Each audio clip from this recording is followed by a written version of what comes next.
Hola, hola, ¿qué tal amigos de su podcast de tenis favorito, Lucky Loser? Bienvenidos a este episodio, lo quiero llamar especial porque tenemos mucho de qué hablar. Está pasando de todo en Roland Garros y tuvimos la dicha, la gran ventaja de que uno de nuestros panelistas estuvo presente allá y por eso le quiero dar la más cordial bienvenida a Martín Letelier. Hola Martín, ¿qué tal? ¿Cómo estás? Hola Felipe, ¿qué tal? Muy contento de estar aquí en este espacio, poder transmitir. Estoy aquí con mi polerita, no sé si se podrá ver, mi polerita oficial de Roland Garros. Me compré todo el merchandising como niño en Navidad. Y que nada, pues, muy contento de este capítulo, motivado. Semana de Grand Slam, semana de fiesta para los amantes del tenis. Y qué mejor que conversarla contigo, que sé que vibras con la igual pasión que de este deporte. Sí, la misma pasión, no la misma, con mucha envidia, en verdad, Martín. Nosotros en la interna, muchachos, tenemos mucha comunicación, estamos hablando y Martín nos mandó un montón de fotos y videos que pudimos ver off the record. Pero no se preocupen, este contenido también va a estar prontamente en las redes sociales de Lucky Loser porque las queremos compartir. Y como decía yo, ha sido una semana de locos, 2 semanas de locos. Roland Garros ha estado relativamente bueno, muchas sorpresas, muchos cambios en la historia, pero nos queremos dar el tiempo, queremos descansar de los resultados, que sí los vamos a tener, tranquilos, vamos a hablar de resultados, con la experiencia de Martín. Me parece que nosotros como un medio de tenis, en donde nos gusta hablar mucho de tenis, también queremos siempre tratar de explorar algunos elementos adicionales y me parece que la experiencia fan y especialmente en un Grand Slam es sumamente importante. Por lo tanto, Martín, yo te quiero ceder la palabra para que nos cuentes qué tal es ir a Roland Garros, si nos puedes dar detalles de los costos, si nos puedes dar detalles de la logística, sería espectacular porque uno, desde la distancia, pareciera ser que es un poquito inalcanzable, pero pareciera que ser que no. No, para nada. Es tanto lo que uno puede decir que tuve que armar un apunte, porque de verdad que podría hablar 3 horas de lo que es la experiencia. He tenido la suerte de ver mucho tenis en vivo en mi vida, sobre todo en los últimos años. He visto desde Challengers, he visto Futuro, he visto ATP 250, ATP 500, incluso he visto el Master de fin de año, pero lo que me faltaba era ver un Grand Slam. Y hoy día, bueno, como vivo en Holanda, parte de como el anhelo era poder ver o Roland Garros o Wimbledon, que son los que tú sabes bien que tenemos más acá a la mano de Holanda.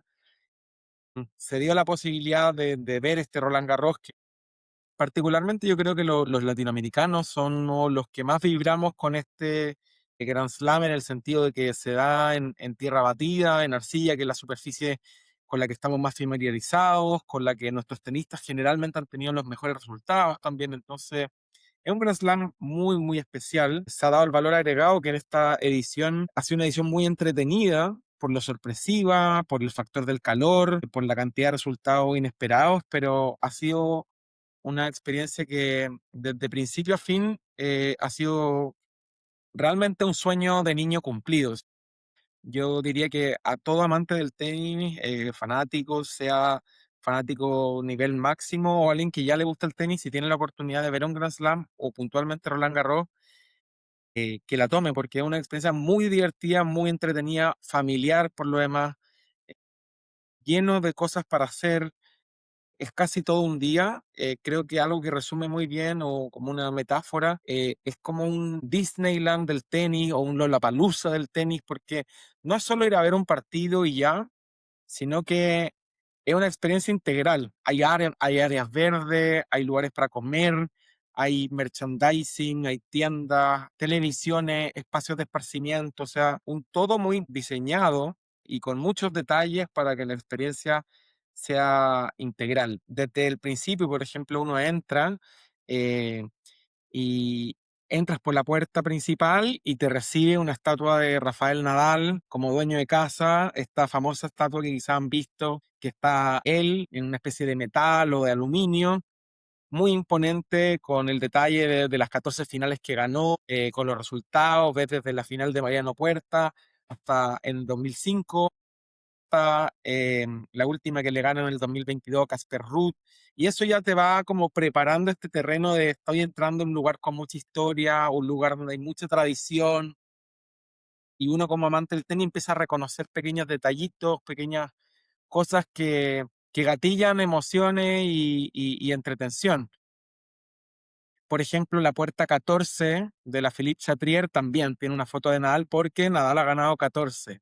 Eh, Así con la 2 también, donde está fotos de tenistas que hayan ganado 2 títulos de Roland Garros. Entonces, está lleno de esos como detallitos que al que le gusta el tenis y lo sabe leer, se entretiene mucho. Es como ir buscando como la magia en los espacios. Si bien hay mucha gente, no es algo caótico, o sea, todo funciona de manera aceitada, la evacuación, la fila, uno puede comprar tranquilamente un café, un bebestible, y si bien hay cola, no es que te eches todo el día en eso.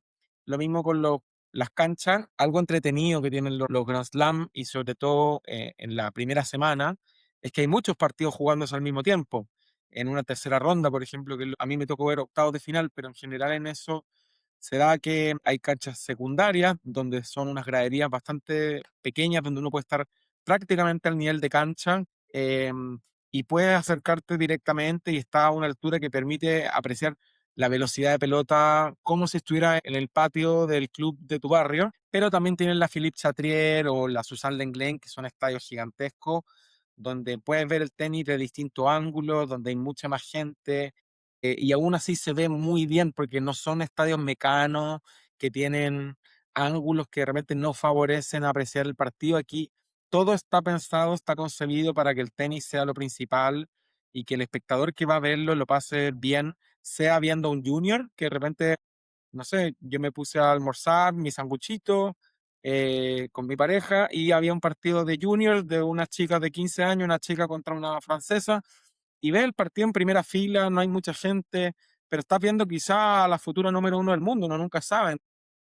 Eh, Tiene para todo, eso es muy entretenido, lo mismo con las tiendas, hay merchandising de todo tipo, desde poleras, llaveros, cosas muy lindas, por lo demás que Roland Garros, al ser francés, tiene un cuidado por el diseño, por la elegancia. Entonces, por ejemplo, Roland Garros tiene, todos los años tiene un póster que se hace desde el año 80 en adelante. Cada año hacen una edición del póster, en general hecha por artistas, algo muy bien cuidado en términos de diseño, y puedes comprar muchos de ese tipo de cosas, lo que se te ocurra. Hasta cubrecama, color tierra de Roland Garros, relicario, o sea, la creatividad del mercado es infinita. Te puedes tomar con lo que sea, pero es muy entretenido, ¿no?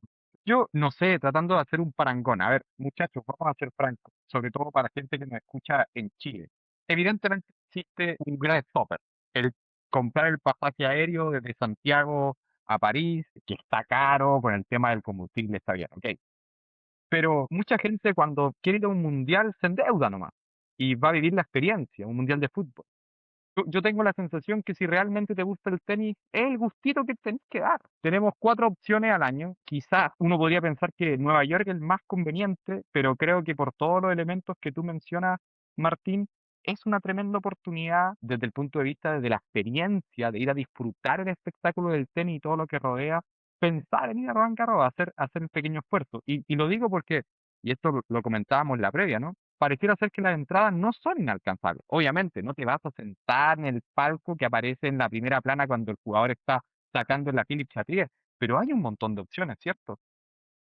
Totalmente, y de hecho ese es un temazo que comentábamos con mi pareja cuando estábamos ahí, que es, eh, yo me imagino, esto es prejuicio, pero en general los prejuicios en este tipo de cosas suelen ser acertados, que el US Open, al venir de Estados Unidos, de Nueva York, con la cuna del capitalismo moderno, te deben sacar el jugo a cada plata. O sea, yo creo que una cerveza debe costar $50 y estar en la Arthur Ashe debe ser también impagable. Creo que de lo que he podido averiguar, tanto por mi experiencia como por gente que ha ido a Wimbledon, que tiene este muy conocido sistema de la fila o de queue, donde la gente se queda alojada la noche anterior y finalmente entra por orden de llegada. Tanto en París como en Londres se da que son experiencias que tienen un componente más democrático en términos de precio. O sea, sí, obviamente no son ganga, estamos hablando de eventos de primer nivel, con una organización que demanda un dinero importante, pero que no es impagable.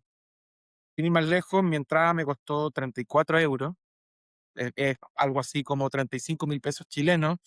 no muy distinto de lo que podría costar la entrada al Chile Open o quizá a una Copa Davis, a una serie de Chile.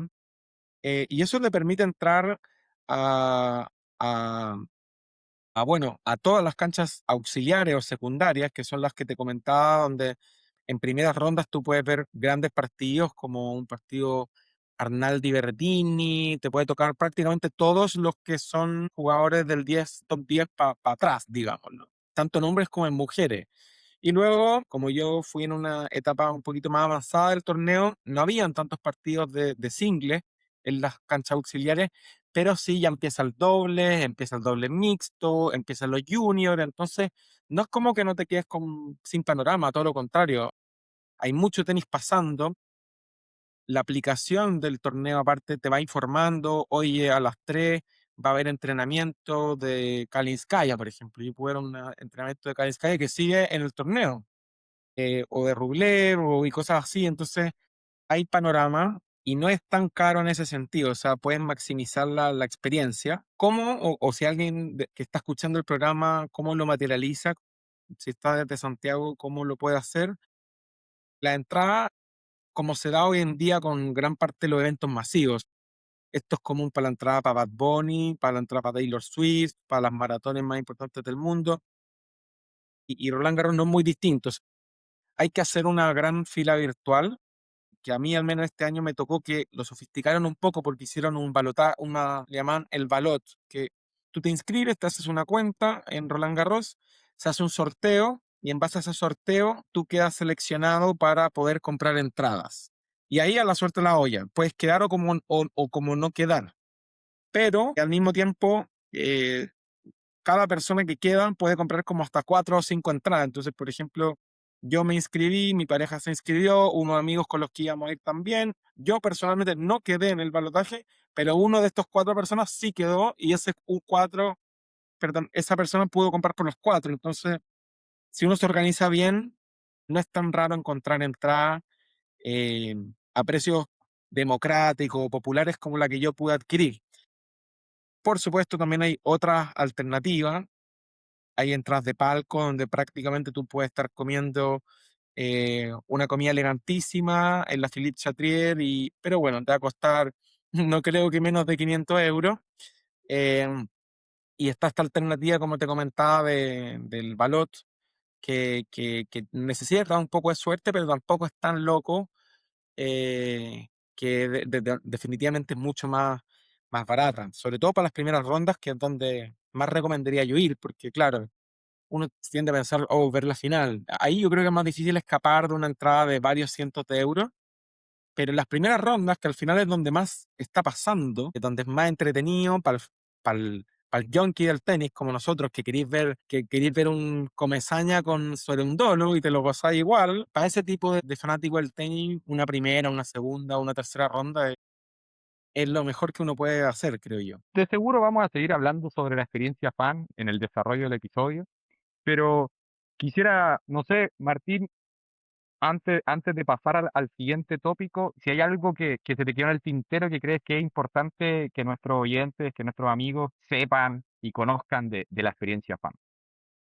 Yo creo que, bueno, aparte de recomendar que si es que realmente te gusta el tenis, poder hacerlo es un lujo, obviamente. Yo tuve la fortuna de que no vivo tan lejos, entonces es distinto de que si uno viniera de Chile o de otra parte del mundo, que hay que sumar el costo del pasaje de avión. Yo afortunadamente pude tomar un tren que dentro de todo no es tanto y bueno, se pudo hacer. Pero como decía al principio, si alguien realmente tiene la oportunidad y como hay gente que se endeuda para ir al mundial o algo así, creo que vale mucho, mucho la pena. Siento que Roland Garros y Wimbledon, sobre todo, que son las que tienen como este componente un poquito más democrático, más de tradición, que es como que todo el mundo pueda ir. No, no es tanto súper lujo. Me da la impresión de que un US Open quizás no se da tan así y que es muy entretenido en todo sentido. Por lo demás que este Grand Slam en particular tiene esa impronta de la elegancia, pero también que es de la batalla, de la lucha contra el calor a veces, de que los partidos duran mucho.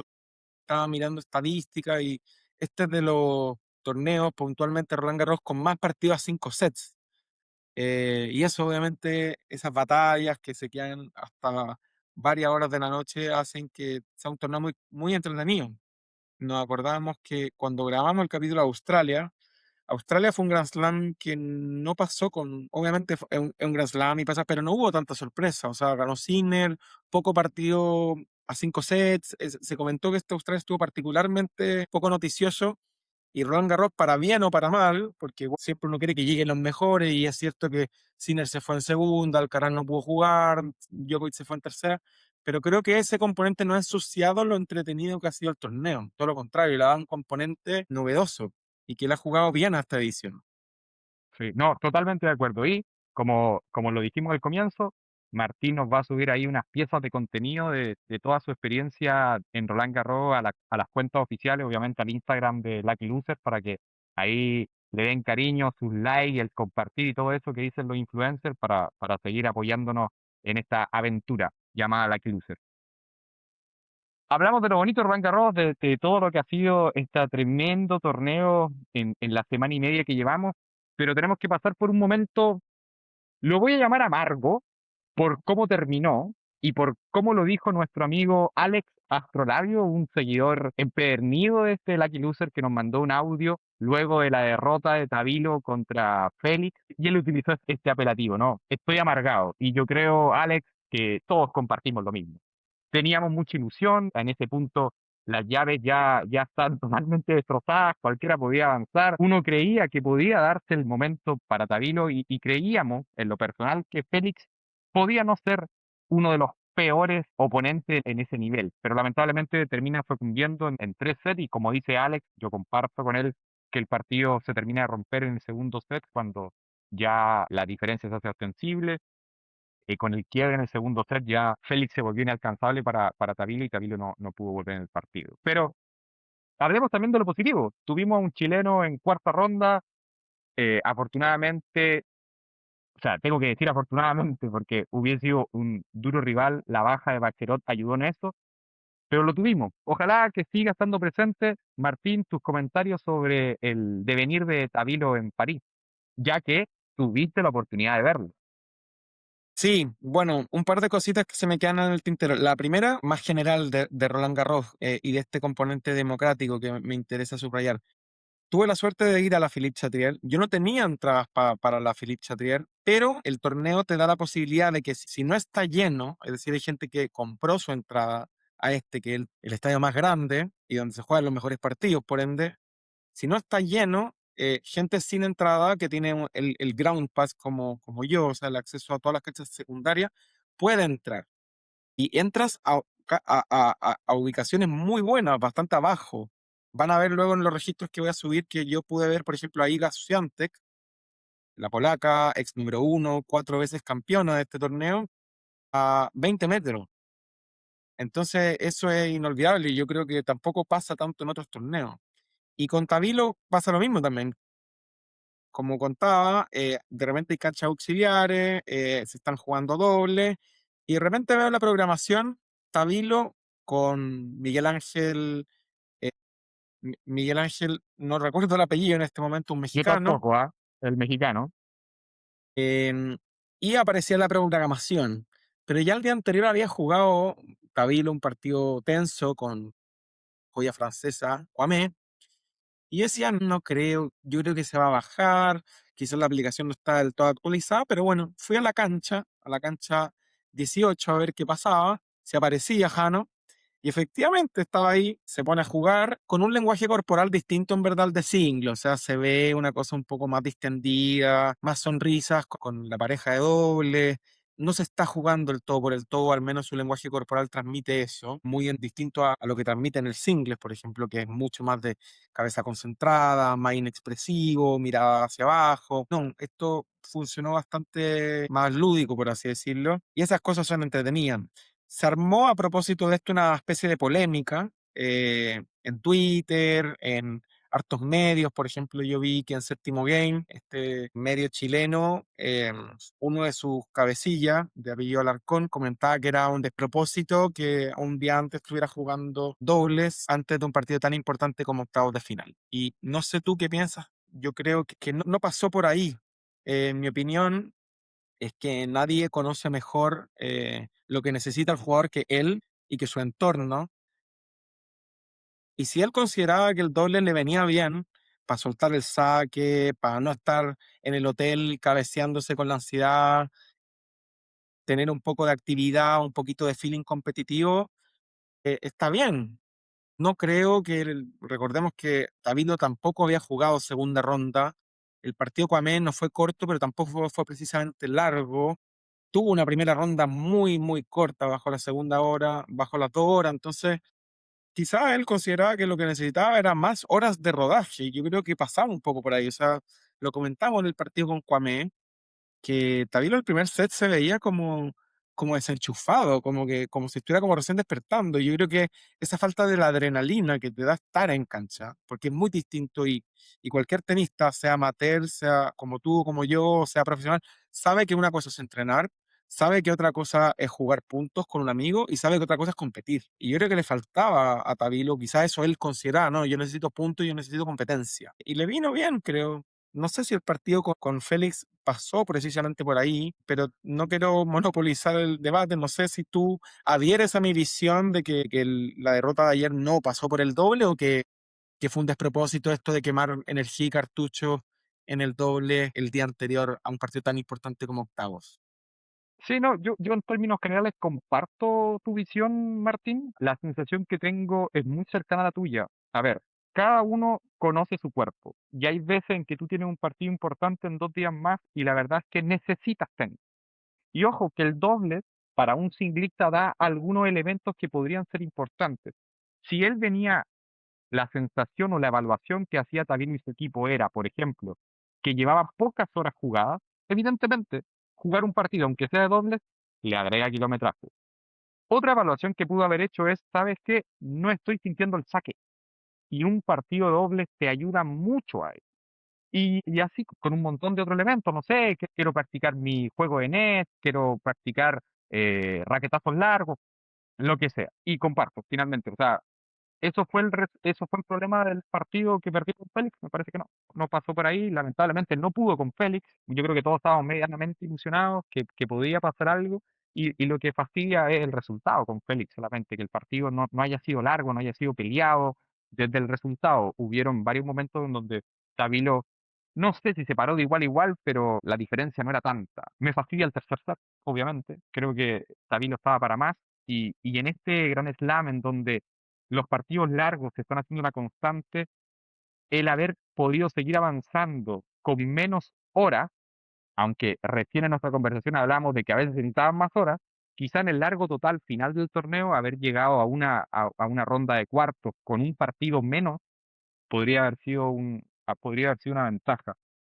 Pero nada, yo lo que siento de todas maneras es que es un paso hacia adelante para Tabilo, no había estado en esta instancia, ojalá que la siguiente que le toque ganar.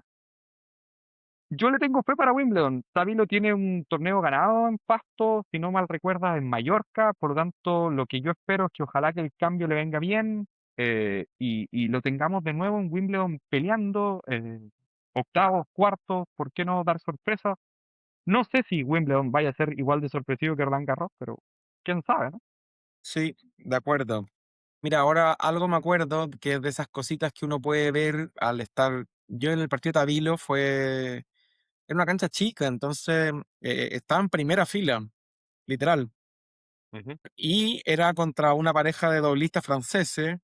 Como bien saben, los franceses son bastante ruidosos, así que, bueno, no había que amilanarse. Y yo con unos pocos chilenos e incluso un mexicano que apareció por ahí, empezamos a tirar unos HI, unos Viva Chile y Viva México. Y bueno, se armó esta eh, batalla muy, muy en buena, obviamente. El público del tenis es bien portado en general, pero se produjo esta batalla de grito y apoyo entre la dupla francesa y nosotros, así que si me escuchan un poco afónico también puede ver que tenga que ver con eso, pero se dejó todo en la cancha y fue muy entretenido. Pero lo que te quería comentar es que en ese partido, el doblista mexicano le decía a Jano, a Tabilo, quédate atrás. Y tradicionalmente el doble se juega intercalando, ¿cierto? Tú sacas y tu pareja va adelante a bolear. Pero Tabilo, a diferencia de lo que haría un doblista profesional, digamos, todo el partido se quedó atrás. Y el mexicano le dijo, entonces yo creo que él decía, parte del partido fue un poco el sparring y Taviro quizás necesitaba golpes de fondo. Saque. Yo veo que pasó por ahí, porque no subió a bolear o no, él estuvo más o menos fijo en la cancha jugando a fondo. Sí, Al final ese doble sintió un poco, yo creo que para hacer de sparring o partido de preparación con un poquito más de competencia de cara al partido con Félix. Yo igual creo dos cosas, que la primera es que Tavilo, y no quiero sonar shaker con esto, pero Tavilo llegó a octavos de final, pero nunca estuvo jugando un gran tenis esta semana. Ganó una primera ronda muy contundente, y eso es cierto, pero con un rival que está a varios escalafones por debajo. Luego, la suerte jugó a su favor y se ahorró esta real batalla contra Bacherot, con la que nunca vamos a saber qué habría pasado. Y luego le toca con Kwame, que es una joya francesa, yo creo que un jugador que va a ser muy interesante en el futuro, pero estamos hablando de un chico que hoy día es 300 y tanto el mundo, que tiene 17 años y que nunca en su vida había jugado partidos a 5 sets. Entonces, tampoco era... O sea, Tavilo tenía que ganar ese partido. No haberlo ganado habría sido un papelón.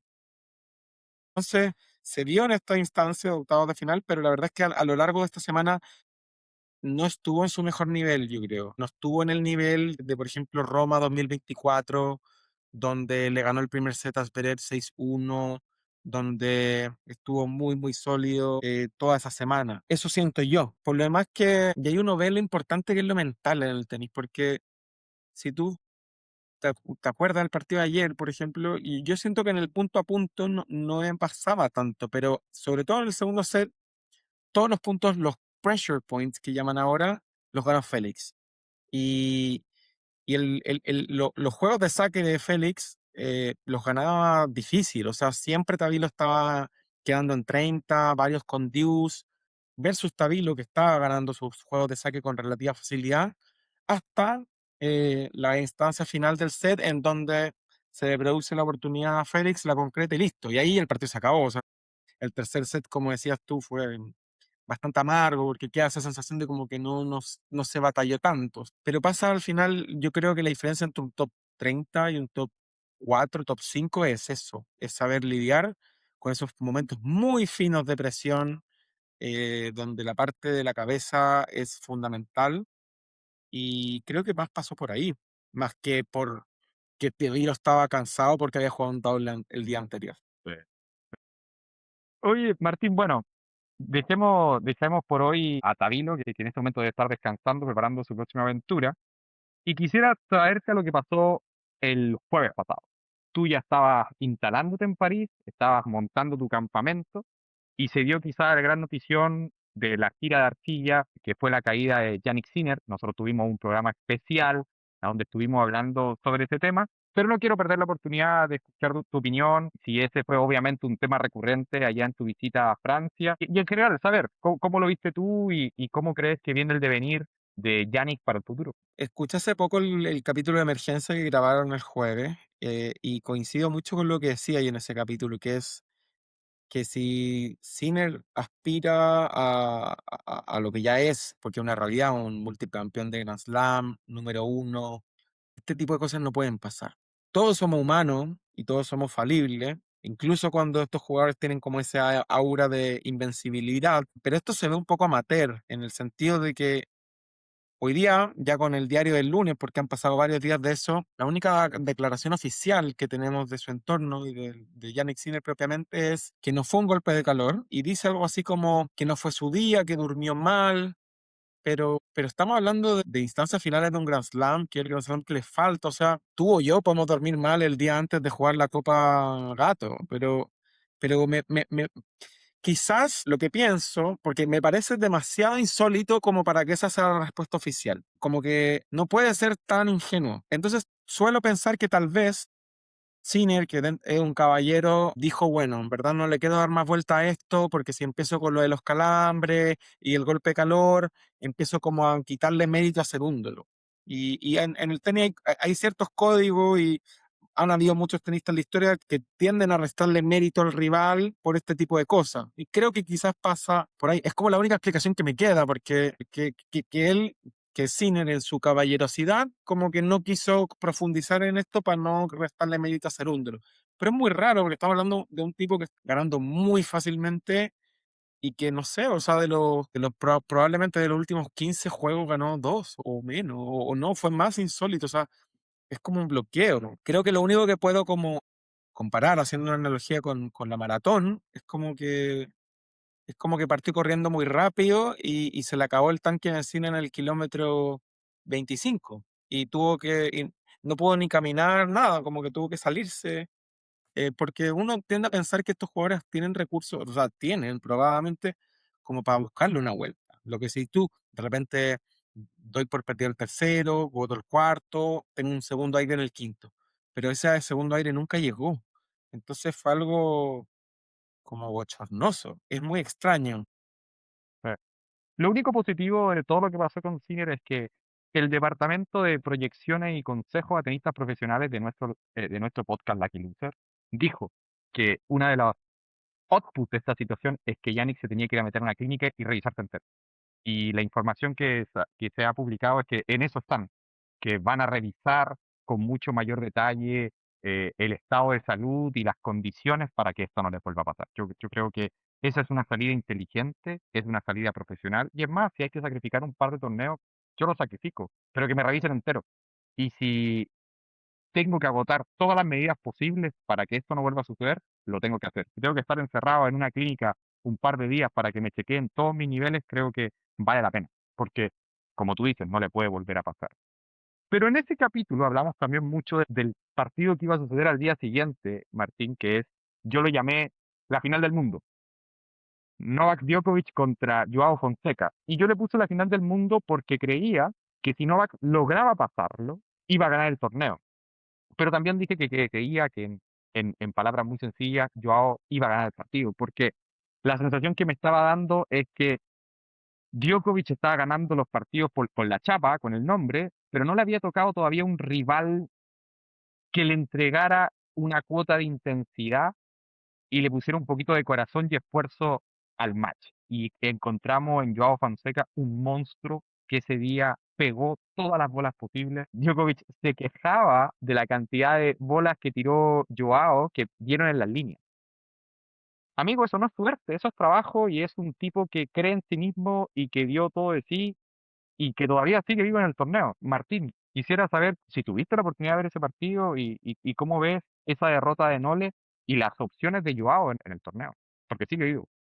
Sí, no pude ver el partido en vivo, sí vi los highlights, los extendidos que a veces liberan algunos canales de YouTube, donde igual te permite hacerte una idea de un poco el partido y no muy bien por Joao, que me alegra mucho por el tenis latinoamericano, el tenis brasileño puntualmente. Nobleza Oliva, en el capítulo anterior, sacando el de emergencia, en los pronósticos yo no lo tenía mucha fe. Yo pensaba que Fonseca se podía ir contra Prismic incluso, al que algo he visto y juega Efectivo. muy, muy bien. Y de hecho fue un partido bastante batallado ese, que estuvo para cualquiera, lo termina sacando Joao.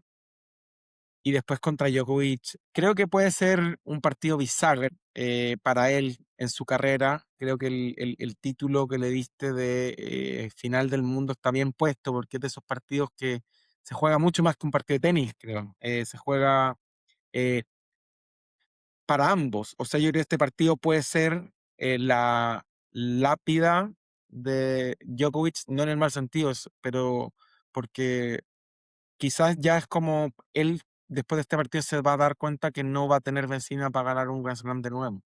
Porque ya no es solo Sinner y Alcaraz, ya hay otro más, o puede haber otro más. Y para Fonseca, por el contrario, yo creo que este partido le puede dar ese envión de confianza, de energía, porque el tenis sobradamente lo tiene. Esa derecha no la ves siempre. Es un derechón que sale cada 5 años. Es un talento. Es como lo del Potro, lo de González. Son esos golpes muy trademark, muy power, así como el banana shot de Nadal. O sea, son puntos que realmente conmueven al que le gusta el tenis. Tiene eso, Fonseca. Obvio que tiene mucho por mejorar en la movilidad, en el revés, en la toma de decisiones. Pero yo creo que se está como. A mí me cayó la boca, totalmente. No pensé que le podía ganar a Djokovic y lo hizo. Sí, no, a mí me parece que la palabra clave la diste, que es bisagra. Fue un partido bisagra de todas maneras. Sí, comparto mucho tus palabras. Me parece que lo de Nole y los cuestionamientos a la interna ahora son totales. Y lo de Fonseca es que yo también lo mencionaba en ese episodio, que es que si perdía con Nole, había perdido con todos los grandes este año. Y ya como que el hype empezaba como, bueno, otra estrellita más que se perdió. Pero luego de ganarle a Djokovic, y el tema es la manera, porque Nole Ujú. lo tenía en el suelo, ¿ah? Y él lo levantó con huevos, con corazón y con mucho tenis. Yo ahora, si estuviese en el cuerpo de Joao, yo ahora me siento capacitado para ganarle a cualquiera. Y Sí, cuando un tenista llega a ese punto de confianza, agárrate, agárrate, agárrate. ¿Qué cosa puede pasar? En fin, Martín, tenemos que hablar de los cuartos de final, tenemos que hablar de nuestras proyecciones, pero no podemos saltarnos ni obviar que hay un segundo torneo, y no lo digo segundo porque tenga ese lugar, sino porque aparte del torneo masculino del cual hemos hablado mucho, también se está jugando el Roland Garros femenino. Y si bien no tenemos a nuestra experta hoy con nosotros, Caterina, te mandamos un saludo, un abrazo, que sigue cumpliendo con sus responsabilidades familiares, principalmente como madre, como buena madre que es, nos pasó las noticias porque ella siempre hace la tarea, nos pasó las noticias de cómo ha sido el devenir del torneo femenino. Voy a pasar a leer, resumir, y obviamente, Martín, si tú quieres hacer algún alcance, solamente dímelo. Bueno, lo primero, lo obvio, ella nos comenta que en términos generales están en cuartos y en semis las chicas que le ha ido muy bien esta temporada, Polvo, Cistea, Andreva, Kostiuk, Svitolina, Potapova, y obviamente hay dos excepciones, Kalinskaya y sobre todo la sorpresa que ha sido la polaca Schwalinska, sorry, no pude ver cómo se dice su apellido. Si sigue triunfando en el tenis, voy a buscar y me voy a aprender su apellido. En los capítulos pasados que participó Raimundo, le puso su fichita a Zabalenka y Caterina se la dio de baja, pero la verdad es que Zabalenka ha demostrado y ha puesto su nombre con letras de oro en este torneo. Le ganó un partidazo a Osaka y Sabalenka mostrando toda su chapa de ser la número uno del mundo y que pareciera ser que en este momento, después de que ya llevamos una semana y medio de torneo, está convertido en la principal candidata. Tenemos el tema de Iga, que tú la viste jugar, que ya está eliminada, y todo se había generado como una especie de ruido, de ilusión, trabajando en la Rafa Academy, que podía retomar su nivel. Lamentablemente no ha pasado. Eh, por último, que finalmente tuvimos un partido femenino en el horario de noche, en el horario estelar, eh, y eso yo creo que también es un avance para este tema de la igualdad. Había algunas explicaciones de parte de la organización que no eran tan claras respecto a la duración de los partidos, que por eso ponemos masculino en la nocturna.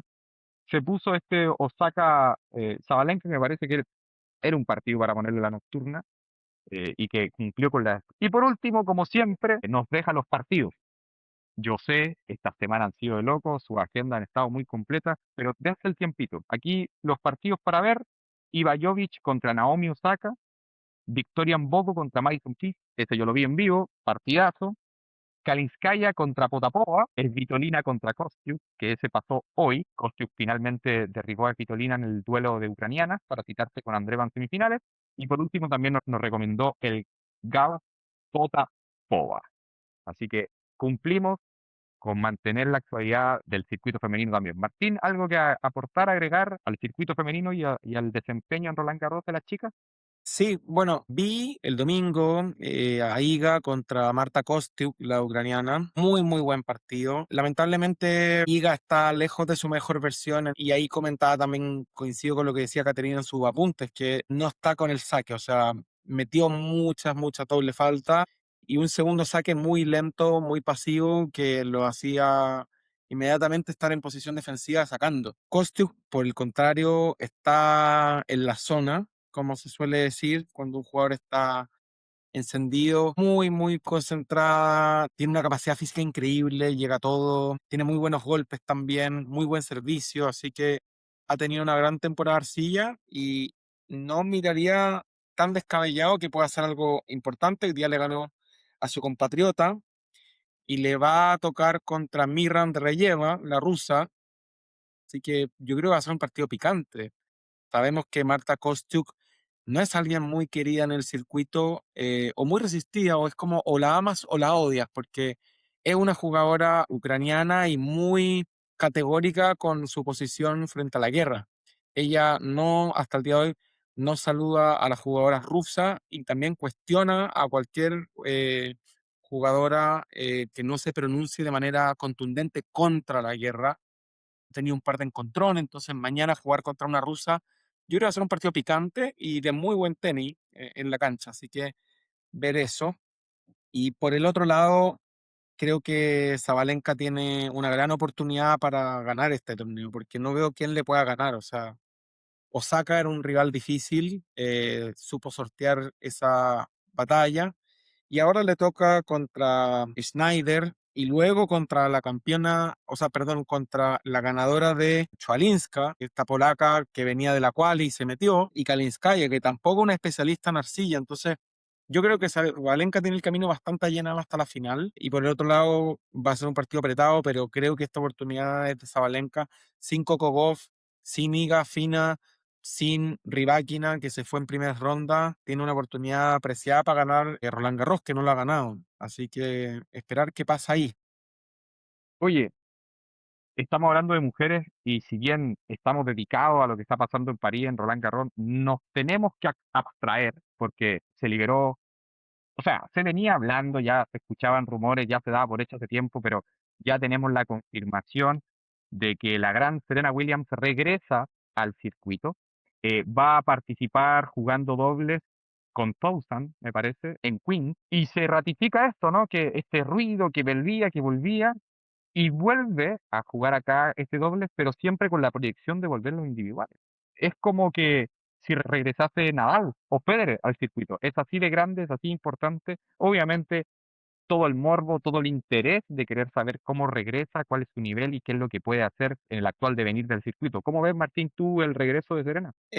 Me pilló por sorpresa, no estaba enterado de los rumores o de lo que venía meditando. Tiene 46 años, me parece, ¿o no? Sí, te lo confirmo. Por mientras sigue dándonos tu opinión. Pero, pero es llamativo. Yo, mira, para serte completamente honesto, Felipe, yo no soy muy amigo de estos como comebacks en el tenis.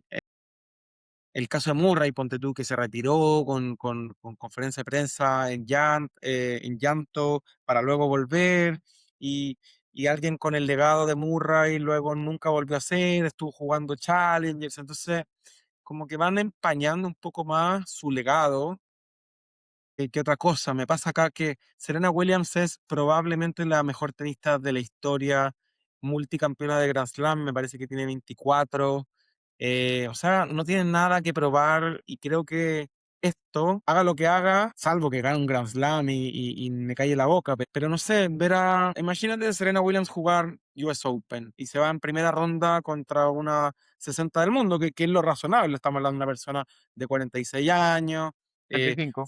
45, fuera, me va a matar por estoy agregándole años, pero no sé, imagínate, lo juegan y pierden primera ronda, que no tiene nada descabellado. O sea, es alguien que viene sin training y que, si bien la calidad no envejece, hoy día el tenis muy físico, es difícil que te podáis meter a tope a jugar competitivamente. Entonces, creo que hay mucho que perder en términos del legado de un jugador cuando hace este tipo de comebacks, con mucho pompo, con mucho ruido aparte mediático, y muy poco que ganar. Salvo que quizá ella diga, a mí me da lo mismo, a mí me gusta jugar tenis, me hace feliz, pero bueno, no sé, me cuesta entender este tipo de decisiones. No creo que pase por lo económico tampoco, porque son personas que, salvo que administren muy mal su patrimonio, tienen la vida más o menos resuelta. Entonces, me encuentro extraño. Sí, está raro. A mí, ¿sabes lo que se me ocurre? Y esto no tengo ningún dato, ninguna fuente, pero se me ocurre que debe estar con algún otro proyecto. No se me ocurre qué podría ser. Y obviamente quizás utilizar el hype de su regreso a las competencias para empujar ese otro proyecto. Yo creo que por ahí va. Lo positivo es que creo que el riesgo es controlado. Va a comenzar en un torneo doble. Si ella siente que su desempeño es paupérrimo, yo asumo que no va a seguir adelante. Yo asumo. Pero veremos. Todo eso pasará en las próximas semanas, meses. Primero va a jugar, como conversábamos, va a jugar doble en Queen y ahí seguramente irá evaluando será su siguiente paso. Wimbledon seguramente le daría un wildcard, así que no veo el problema. Así que veremos cómo se va. Pero bueno, Martín, llegó el momento en que nos pongamos a prueba, hagamos la evaluación de lo que dijimos hace aproximadamente una semana atrás, cuando estaba empezando Roland Garros, con la definición de los cuartos de final. Te adelanto que tenemos grandes triunfos, pero también tenemos grandes derrotas. Me gustaría comenzar con la sección uno, que quizás es la más desastrosa de todos, donde nosotros dimos por seguro a Sinner y comentarios más, comentarios menos, poníamos como rival a Bublik o a Chelson, pero finalmente toda esa sección se terminó cayendo y tenemos ahora un duelo de italianos. Berretini, Vintage, regresando con todo, como que si las lesiones no hubieran sucedido, contra la máquina Arnaldi, el jugador que lleva más tiempo en cancha desde el inicio de Roland Garros y que pareciera ser que no se cansa. Me tocó ver un par de partidos de Arnaldi, obviamente el partido de anoche, y el tipo no se cansa, devuelve todo, impresionante. ¿Cómo ves tú ese primer cuarto de final?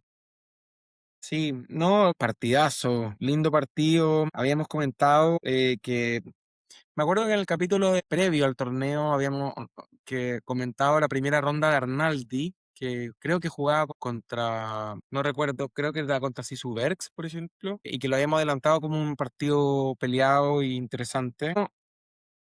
Berretini ilusiona, se le ve bien, por fin después de tanto tiempo no teniendo lesiones que lo aquejan. Lástima que este momento no lo trajo al Chile Open, que se comió un completo y se fue en primera ronda. Duró más el completo que en la cancha.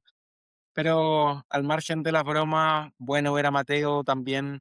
Recordemos que Berretini fue 5 del mundo, hizo una final de Wimbledon, llegó arriba también en US Open un par de veces. Entonces, en este torneo que está tan abierto, ese tipo de horas de vuelo en instancias finales ayuda. Yo creo que debería imponerse Berrettini tanto por eso como porque lleva menos horas en cancha que Arnaldi realmente está reventado. Vi la entrevista post partido que dio, muy emocionante, son lindas las palabras que dice Arnaldi. Un poco que está agradecido de estar en esta instancia, que no lo puede creer, que cada partido ha sido como una maratón, pero que está muy, muy feliz de estar en esta instancia. Así que es un tipo muy joven, puede ser que se regenere para el partido con Berretini, pero yo creo que este debería ser el que pasa a semi. Eh, ok. La segunda sección, nosotros poníamos a Félix, obviamente con algunos comentarios. Bacherot, Tavilo podían hacerle sombra contra Medvedev. No obstante, yo vi a Cerúndolo y a Cooli como buenos desafiantes de la posición de Medvedev. Como tú seguramente sabes, lo de Medvedev fue decepcionante, Félix sí aguantó y el cuarto de final va a ser Félix contra Coboli.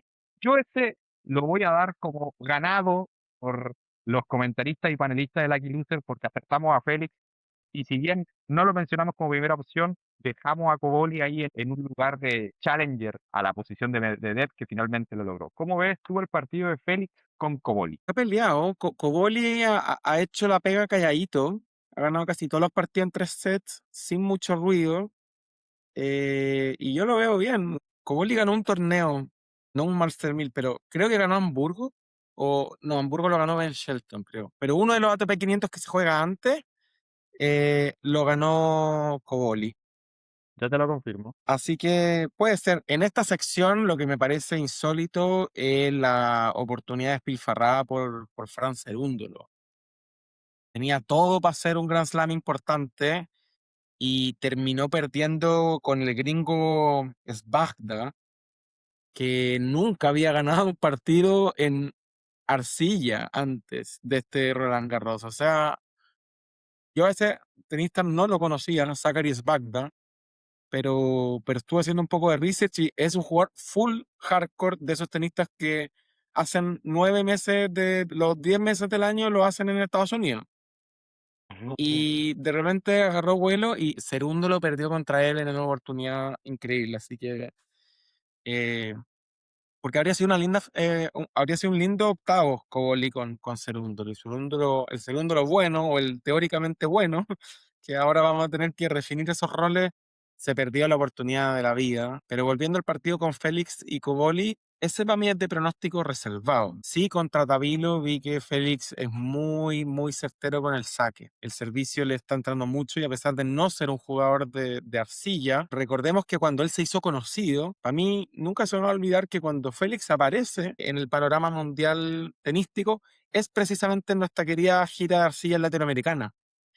Hace un muy buen río y ahí empieza a aparecer. Esto cuando tenía 18 años, estamos hablando 6 años atrás. Así que algo puede hacer. Es 4 del mundo, 5 del mundo. Puede ser su torneo. Así que partido pronóstico reservado, pero yo me la jugaría, si estoy que hacerlo, por Félix. Ok. Solo para confirmar el dato, Coboli perdió esa final con Shelton. Es Perdona, decir, sí, qué por bueno ahí eso corregir. Había hecho la final con Shelton. Y esto fue en en Múnich. Alemania. Sí. Sí, bien. Ok, en la tercera sección, aquí no fue 50 y 50, porque se puso a Rublev o a Blocks contra Nole, aunque pusimos a Nole desafiado con Ruth y por Fonseca. Primero, lo de Blocks, vergonzoso a más no poder. El que haya sucedido una cosa como esa, primero que se lesionó con una de estas mangas que protegen la cancha, que haya hecho una crítica abierta hacia el torneo y que luego se tenga que decir porque seguramente le tienen que haber llamado la atención. Y por otro lado, bueno, ya está más dicho lo que hizo Fonseca contra Djokovic, impresionante, también contra Ruth. Otro partidazo de aquello. Para mí ese debe ser, es que, bueno, el de Noli Fonseca tuvo toda la emocionalidad, pero creo que de jugar a jugar, el de Fonseca con Ruth fue el mejor partido del torneo hasta ahora. Fonseca va contra Mensik. Quizás el más underdog de todos porque no es tan bonito, no se enríe mucho, pero tiene un tremendo tenis. ¿Cómo ves tú este Mensik Fonseca? ¿Se detiene a Fonseca o Fonseca sigue avanzando a cumplir su sueño? La Fonseca neta. A ver si le queda benzina. Está con más horas de tenis en el cuerpo. Mensik también ha jugado partidos 5 sets ya, pero lo ayuda mucho el servicio. Para mí, Mensik, top 3 de los sacadores del circuito. Saca increíble, aparte tiene toda la variedad de los saques. Saca plano, saca la T, abierto, con kick. Tiene todas las variantes del servicio.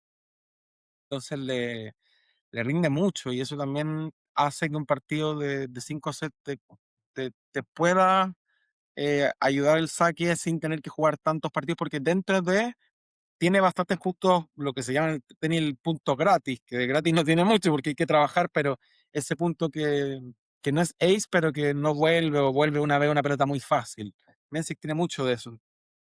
Hay que ver, Fonseca tiene que estar muy, muy fino porque es un rival difícil. Eso, y lo de Block, bueno, nosotros lo habíamos pronosticado ahí, había hecho una buena gira de arcilla, le pasó esta cosa medio insólita que se suma como a esos bloopers de este Roland Garros, que han habido varios. Está el de Block, que bueno, se accidenta, como dices tú, como que había tuiteado primero una cosa media como media picante, media irreverente, diciendo, bueno, perdí, me lesioné por esta lona que era muy importante, y luego le llegó el telefonazo, parece, dijo Y que lo iba a corrigió. demandar a la organización, no sé, yo no sé tanto, dudo un poco del mérito jurídico que tenga una demanda como esa, o más que nada por la causalidad, como que, ¿cómo sabéis que te lesionaste por eso y qué tanto hay de ti en esa responsabilidad? Pero han habido varias, está la super multa al Funaki Vallejo, que se las mandó ahí, bien multado, en mi opinión, 65.000 euros por andar hablando tontera. Codar también ha estado ahí en la cuerda floja varias veces. Se armó una polémica, parece que empujó una pasapelota, después dicen que no, después no le agarró la mano a estos niñitos como mascota que están ahí para llevarlo, como que lo ignoró, entonces eh, Ujú.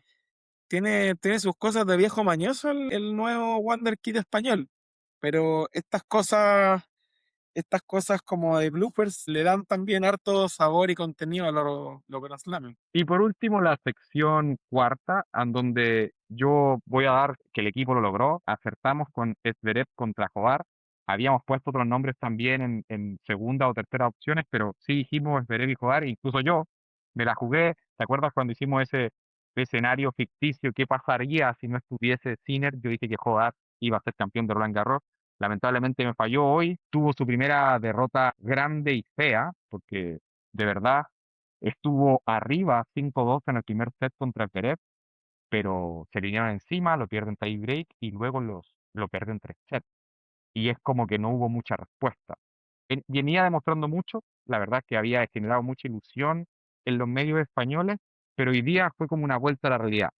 Totalmente me parece que igual es una tremenda experiencia y es un terreno ganado, y vamos a seguir viendo a Rafa Podar en las portadas los próximos meses, pero sí, hoy día Pérez demostró lo suyo, ese es el único cuarto de final que ya está terminado y ahora apenas nosotros terminamos de grabar nos vamos a ir a ver Mentic Fonseca.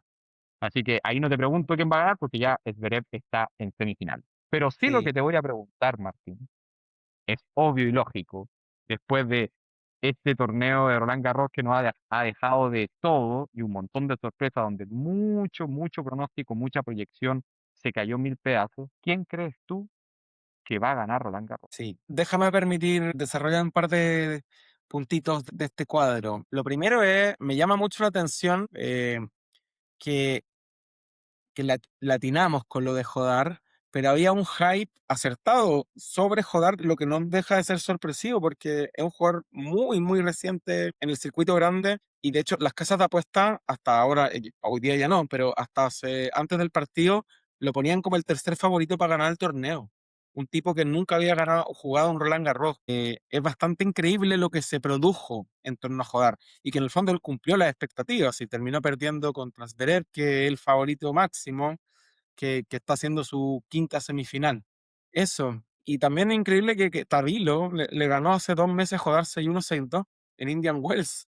Entonces, el tenis tiene esas cosas tan increíbles, tan impredecibles también. Un jugador que nadie se sabía su apellido hace 6 meses está tercero en las casas de apuestas para ganar un torneo.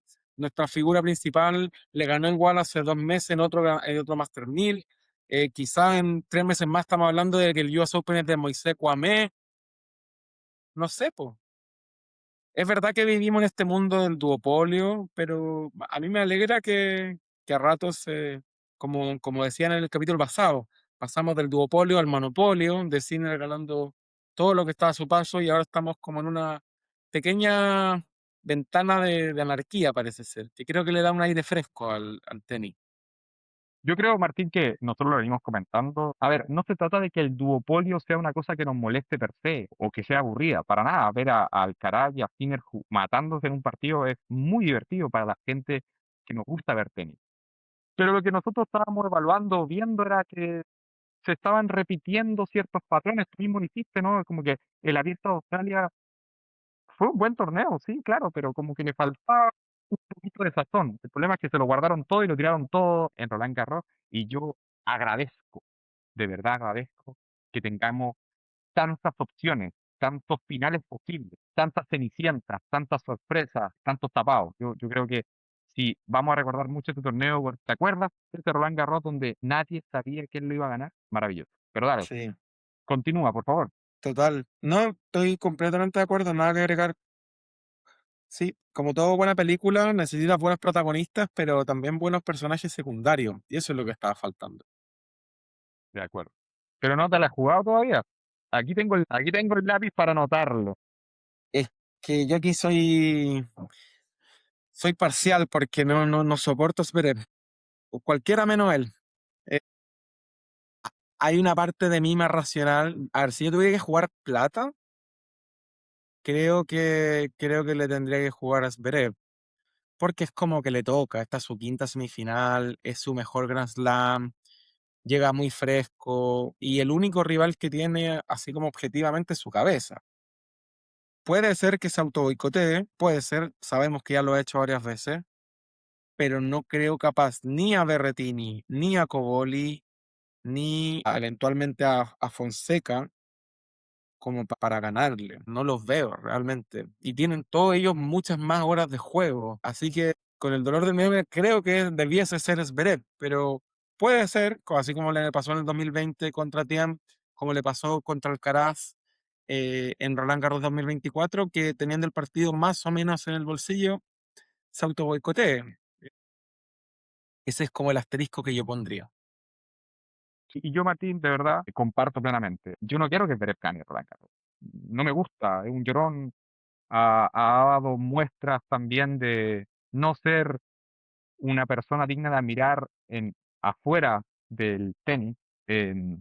Por lo tanto, yo tampoco quiero que gane. Pero la verdad es que a consideración de cómo están los cuartos de final, es difícil ver un rival que le pueda hacer daño, porque ojo, uno puede decir, no, pero Fonseca le ganó a Djokovic, pero ¿a qué Djokovic? Y todavía tiene que pasar por Memphis. Y comparto que quizás lo que le podría pasar a Zverev es eso, que se nuble y que él mismo se boicotee y que todo lo que ha pasado durante todos estos años vuelva a ser mella en su performance en los dos partidos que le quedan, pero la verdad es que debiese ganar. Lo único que me deja tranquilo es que yo espero que algún periodista tenga la suficiente valentía cuando hable con él que le diga, mira todo lo que tuvo que pasar para que ganaras un Grand Slam. Claro, No pudiste ganarlo con las tuyas. Tuviste que tener a un Alcaraz lesionado, a un Zverev, perdón, a un Sinner que en un shock de calor, a Djokovic que pierde un partido increíble con Fonseca. No te enfrentaste a ningún grande en ningún momento del torneo. Aspiramos a que su final sea con el mejor rankeado que es Félix, pero Félix en Astilla, de verdad. Ese va a ser el segundo lugar de tu primer Grand Slam. No sé, ese es mi consuelo. mm, sí, está por verse. Unos pocos días más vamos a saber. Ojo con Félix, a la gente se le olvida, pero Félix fue de los... Una vez llevó al límite al mismísimo Rafael Nadal en este torneo. Junto con Djokovic, son los únicos que lo han llevado a 5 sets. En ese de Roland Garros del 2022, donde finalmente le gana una final trámite a Casper Ruud, al pobre Casper. En cuartos de final, Félix casi le gana a Nadal, que termina sacando su mejor repertorio para ganarle en 5 sets. Así que algo de arcillero tiene el jugador de Canadá. Vamos a ver qué pasa. Estoy con mucha expectación de ver qué pasa en estos próximos días, tanto en el cuadro de hombres como en el de mujeres, y feliz de volver a comentar en este espacio junto a ti y el resto del equipo. No, súper bien. Martín, ¿algo que se te haya quedado en el tintero, algo que quieras remarcar, algo que quieras agregar a esta tremenda conversación que hemos ya tenido por más de una hora? No, yo creo que ya lo he dejado todo. Lo has notado, hace un capítulo en que estaba muy inspirado. Obviamente ir a un torneo de este calibre hace muy bien si te gusta el deporte blanco, como lo llaman. Así que creo que he dicho todo lo que tenía ganas de decir. Muchas gracias a ti por darme ese espacio, tenerme la paciencia y la escucha. Y nada, con ganas de volver a grabar y ver qué pasa este domingo. Y el sábado No, en mujeres y el domingo en varones. no, muchas gracias a ti, Martín, por compartir tu tremenda experiencia allá en París. Y nada, tú lo dijiste, ahora cortamos, vamos a ver el partido de Fonseca contra Menzi y nos veremos en el próximo episodio de tu podcast de tenis favorito, Lucky Luke. Por acá, Felipe Duarte, tu conductor destinado para hoy. Un gusto haber compartido y haber hablado de tenis. Así que nos vemos en el próximo episodio. Que estén muy bien. Chao, Chao, chao. chao.